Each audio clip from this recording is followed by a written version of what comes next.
I'm not a doctor, but one thing I know is that strategy transcends discipline.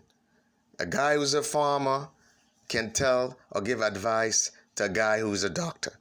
A guy who is a businessman can give advice because some things are grounded in common sense.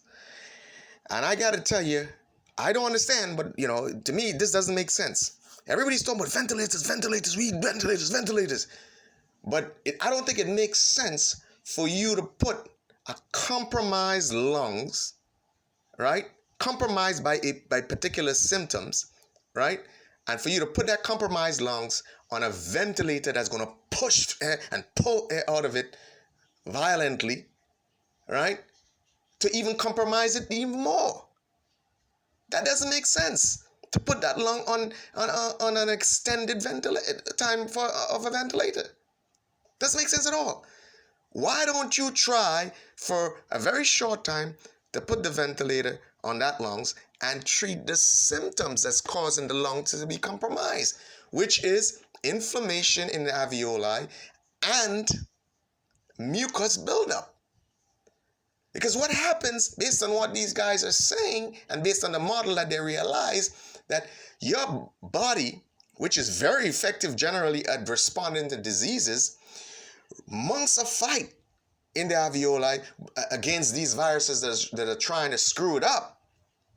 But the problem is the dead viruses, the dead cells that are impacted by the viruses, and all the mucus that's created, because of course the antibodies is probably trying to drown those viruses, but in the process itself, seeing that it's an enclosed space, they end up themselves getting drowned. They end up themselves in problems. So they cannot mount a really good fight. So what you got to do is treat that inflammation and treat that mucus buildup in the lungs. And there are many ways to do that naturally and chemically. So for the life of me, I don't understand why the treatment of coronavirus should in any way cause us that much problem. I have had friends who we have shared information on the treatment of this coronavirus, who have came down with it, who have used some of the natural stuff that was recommended and have absolutely recovered in a matter of days, some the next day. So something is up. Either these health professionals are panicking and going crazy and are totally confused, or like the conspiracy theorists, probably there's something else up. But I don't believe too much in conspiracy theory. Anyway, the bottom line is wear your mask.